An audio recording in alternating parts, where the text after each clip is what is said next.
मैं वीके सिंह। आप सभी को मैं अपना new channel the political Indian में स्वागत करता हूं। आप सभी का स्वागत है। इस चैनल का जो मेन पर्पस है, हर डे कुछ नया इन्फॉर्मेशन प्रोवाइड करना पॉलिटिकल और लीगल फील्ड से। तो आज मैं ये हम डिस्कस करेंगे कि जो 10 तरीका है एफआईआर को या किसी भी केस को समाप्त करने का, जो 10 वेज है उस पर हम डिस्कस करेंगे। क्योंकि हम सोसाइटी में डे बाय डे देख रहे हैं कि नंबर ऑफ केसेस इंक्रीज होते जा रहा है, फॉल्स चार्जेस जो है फ्रेम किए जा रहे हैं, या अदर वेज जिसमें बहुत सारे लोग जो है बहुत परेशानियां जिनको झेलना पड़ता है, तो केसेस के वजह से, लीगल लिटिगेशंस के वजह से। तो वह 10 तरीका क्या है, वह क्या 10 तरीका है जिससे हम किसी भी केस को जो है समाप्त कर सकते हैं या एफआईआर को क्वैश कर सकते हैं। तो आज हम उसी पर डिस्कस करेंगे। आज का टॉपिक है नंबर 1, कंप्लेन। तो कंप्लेन एक पहला प्रोसेस होता है, पहला स्टेज होता है किसी भी केस का। और जब कंप्लेनिंग स्टेज में ही अगर पुलिस ऑफिशियल्स को यह लग जाता है कि कहीं ना कहीं जो चार्जेस बनाए गए हैं या किसी पर्सन के खिलाफ में जो कंप्लेन दिया गया है वह गलत है, बेसलेस है, तो वहाँ पर एफआईआर को जो है समाप्त किया जा सकता है। एफआईआर रजिस्टर नहीं कर सकता है, पुलिस एफआईआर रजिस्टर करने से रिफ्यूज कर सकता है। और दूसरा जो है ऑप्शन है, जो अदर जो पर्सन जिसको एक्यूज बनाया जाता है, उस पर्सन वह जो एक्यूज पर्सन भी अपने हायर ऑफिशियल को पुलिस के जो हायर ऑफिशियल्स को कन्विंस कर सकता है कि जो फैक्ट है वो एग्जैक्टली ऐसा नहीं है, और विद एविडेंस के साथ कन्विंस कर सकता है, और फिर वह कंप्लेन वहीं पर समाप्त हो जाएगा, पुलिस एफआईआर रजिस्टर नहीं करेगा। तो पहला स्टेज में भी केस को जो है केस को बनने ना दिया जाए, एफआईआर को रजिस्टर ना होने दिया जाए। तो ये पहला तरीका है, कंप्लेन से आगे बढ़ने ना दिया जाए मैटर को। इसके बाद जो है जो दूसरा तरीका है वो है cancellation of FIR. Cancellation of FIR. तो दूसरा जो स्टेज है वो है कैंसिलेशन ऑफ एफआईआर। अगर इन केस एफआईआर रजिस्टर हो जाता है तो वह कंसर्न पर्सन जो एक्यूज्ड है, जिस पर्सन को एक्यूज बनाया गया है जिस केस में, वह इन्वेस्टिगेटिंग ऑफिसर को या फिर एसपी या फिर डीएसपी या फिर जो डीजीपी या फिर जो एसएचओ होते हैं कंसर्न पुलिस स्टेशन के, उनको कांटेक्ट कर सकते हैं और पूरा का पूरा जो मैटर है उसको प्रॉपर तरीके से एक्सप्लेन कर सकता है। और जो उसके ऊपर कंप्लेंट बनाया गया है वो कन्विंसिंग वे में वो अपना मैसेज को कन्वे कर सकता है कि प्रॉपर इन्वेस्टिगेशन करने की ज़रूरत है, और जिस तरीके से जो कंप्लेंट बनाया गया वैसा है नहीं, वो एविडेंस के साथ वहाँ पर उनको कन्विंस कर सकता है, रिक्वेस्ट कर सकता है। और फिर उसके रिक्वेस्ट के अनुसार इन्वेस्टिगेशन अगर होती है, देखा जाता है, तो फिर पुलिस अपना क्लोजिंग रिपोर्ट डाल सकती है, और यहाँ पर भी जो है जो सेकंड स्टेज है यहाँ पर भी केस को समाप्त किया जा सकता है। और जो थर्ड स्टेज है वह है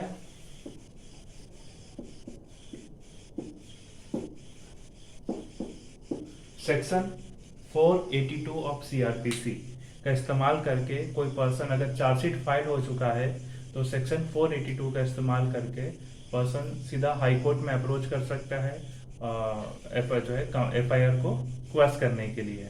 और यह हाई कोर्ट के पास पावर होता है, और यह पावर सिर्फ हाई कोर्ट यूज कर सकता है या फिर सुप्रीम कोर्ट। इसके अलावा ये जो थर्ड स्टेज है, इसके अलावा जो नेक्स्ट जो है फोर्थ स्टेज है वो है article 226 and 32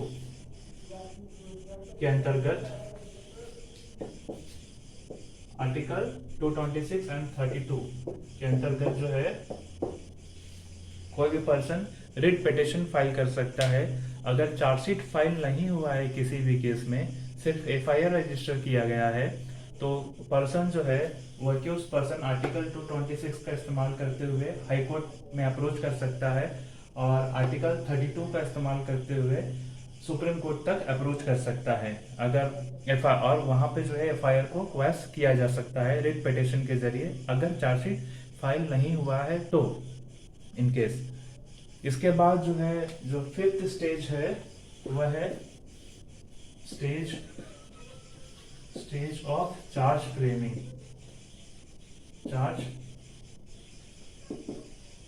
stage of charge framing. तो सपोज अगर पुलिस ने एफआईआर रजिस्टर कर लिया है, उसके बाद चार्जशीट बना दिया गया है, तो आपको एक्यूज पर्सन को एक डेट दिया जाएगा जहां पर चार्ज फ्रेम किया जाएगा, और यह फर्स्ट स्टेज होता है चार्जशीट फाइल करने के बाद। यहाँ पर पुलिस के द्वारा जो चार्ज लगाए गए हैं, जो सेक्शन लगाया गया है, उसको फ्रेम किया जाता है जज के सामने कोर्ट में। और इन केस अगर कोई पर्सन या फिर वह पर्सन या लॉयर को यह लगता है प्रॉपर तरीके से अगर वो आर्ग्यू करते हैं, तो यहाँ पे भी जो है जो पुलिस के बनाया गया जो कंप्लेन है या जो एक्यूज जो कंप्लेनेंट की तरफ से जो बनाया गया जो केस है, अगर उसको अपने डिफेंस लॉयर और वो अगर कोई इंडिविजुअल है वो कोर्ट में खड़े होता है तो वो आर्ग्यू करता है। तो यहाँ पे अगर ये साबित कर देता है कि एक्चुअल में वैसा कोई केस नहीं था या केस फॉल्सली बनाया गया है, और उस सेक्शन को बेसलेस अगर डिक्लेयर कर देता है और प्रॉपरली आर्ग्यू तरीके से आर्ग्यू करके प्रूव कर देता है, तो यहाँ पर भी जो है अगर, और इसमें जो है जज को ये लगता है, यहाँ पे जज को ऐसा लगता है, जज ऐसा फील करता है कि जो सेक्शन पुलिस के द्वारा जो बनाया गया था, यहाँ पे जो लगाया गया है वो एग्जैक्टली ऐसा है नहीं, और इस पर्सन के ऊपर वो फिट नहीं बैठता है, तो यहाँ पे जो है जज उस केस को जो है डिस्चार्ज कर सकता है। यह जो है फिफ्थ स्टेज है, केस को जो है समाप्त किया जा सकता है चार्ज फ्रेमिंग स्टेज में ही। जब सेक्शन आपके ऊपर इम्पोज किया जाएगा कोर्ट में, तो वहां पे डिफेंस लॉयर या खुद इंडिविजुअली प्रॉपर तरीके से आर्ग्यू करके उस सेक्शंस को बेसलेस अगर ठहरा दिया जाता है, और फाइनली जब जज को भी ऐसा लगता है तो कि सेक्शन वो एक्चुअल में चार्ज नहीं बन रहा है, तो जज डिस्चार्ज के लिए यहाँ पर आदेश दे सकते हैं, और यह फिफ्थ स्टेज है जिसे जो है किसी भी केस को समाप्त किया जा सकता है। इसके अलावा जो है नेक्स्ट जो स्टेज है वह सिक्स स्टेज है, जो है stage of evidence. Stage of evidence. तो जो अगर चार्ज फ्रेम हो चुका है, तो यहाँ पे जो कंप्लेनेंट है और जो विटनेसेस है उसको गवाही देने के लिए बुलाया जाता है। और यहाँ पे अगर कंप्लेनेंट हॉस्टाइल बन जाता है, हॉस्टाइल मतलब सपोज मुकर जाता है अपने बात से, तो यहाँ पर भी जो है और कोई प्रॉपर एविडेंस नहीं बचता है, तो यहाँ पे जो है केस को समाप्त किया जा सकता है। और या फिर जो है सपोज डिफेंस लॉयर को जो है विटनेस को क्रॉस एग्जामाइन करके प्रॉपर तरीके से जो गलत साबित कर देता है, तो यहाँ पर भी इस स्टेज में भी जो है जज फिर सेक्शन 245 का इस्तेमाल करते हुए, सीआरपीसी सेक्शन 245 का इस्तेमाल करते हुए केस को डिस्चार्ज कर सकते हैं। तो यह जो है सिक्स स्टेज है, स्टेज ऑफ एविडेंस है। यहाँ पर भी केस को डिस्चार्ज किया जा सकता है। जो जिस तरीके से उस पर्टिकुलर पर्सन को एक्यूज बनाया गया है, उस पर्सन के अगेंस्ट में अगर प्रॉपर तरीके से एविडेंस नहीं है और प्रूव नहीं कर पाया, तो यहाँ पे भी जज सेक्शन 245 ऑफ सीआरपीसी का इस्तेमाल करते हुए केस को डिस्चार्ज कर सकता है। और जो इसके बाद जो नेक्स्ट स्टेज है वो सेवेंथ स्टेज है, वो जजमेंट का। जजमेंट। तो अगर फुल ट्रायल के बाद क्या डिसीजन आएगा? दो ही डिसीजन आ सकता है, या तो एक्विटल या फिर कन्विक्शन।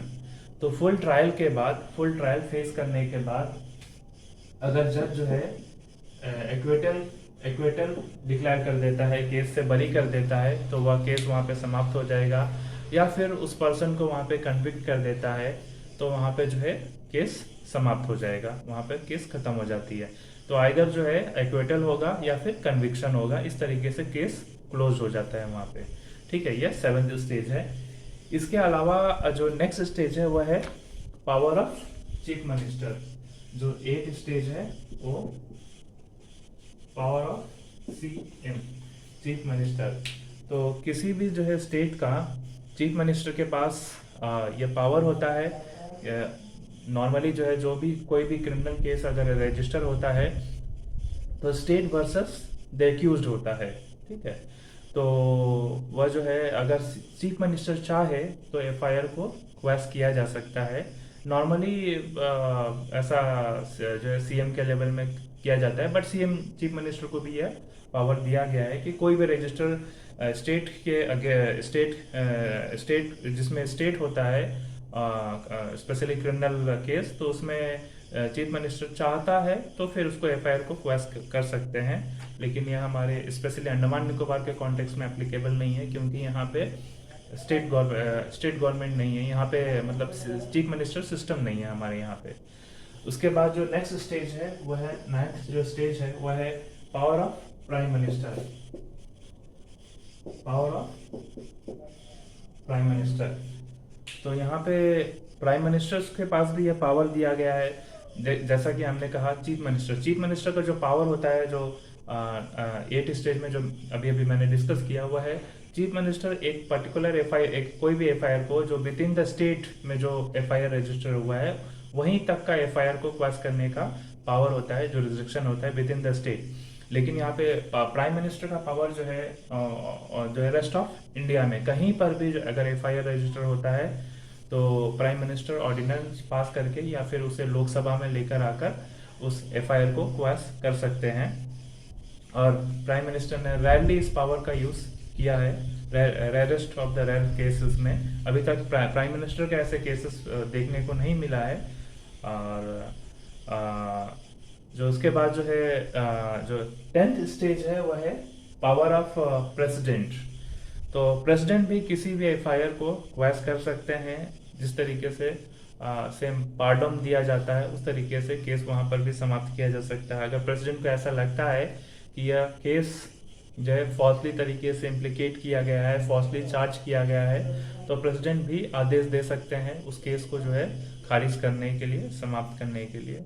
तो यह जो है 10 स्टेज है जिसके जरिए हम किसी भी केस को जो है और एफआईआर को क्वेश कर सकते हैं और किसी भी केस को जो है समाप्त कर सकते हैं।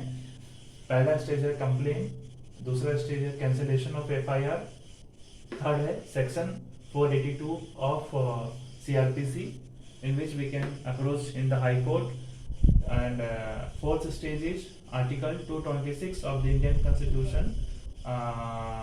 By using this article we can file a writ petition in High Court, and in the same Article 232 of the Indian Constitution we can use by filing petition in Supreme Court.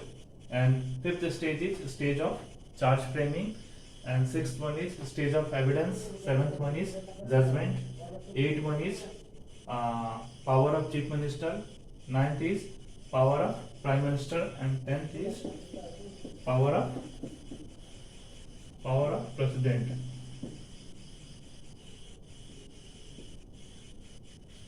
तो जैसा कि हमने ये जाना कि यह 10 तरीका है, यह 10 तरीके का इस्तेमाल करते हुए हम किसी भी केस को समाप्त कर सकते हैं और कोई भी एफआईआर को क्वेश किया जा सकता है।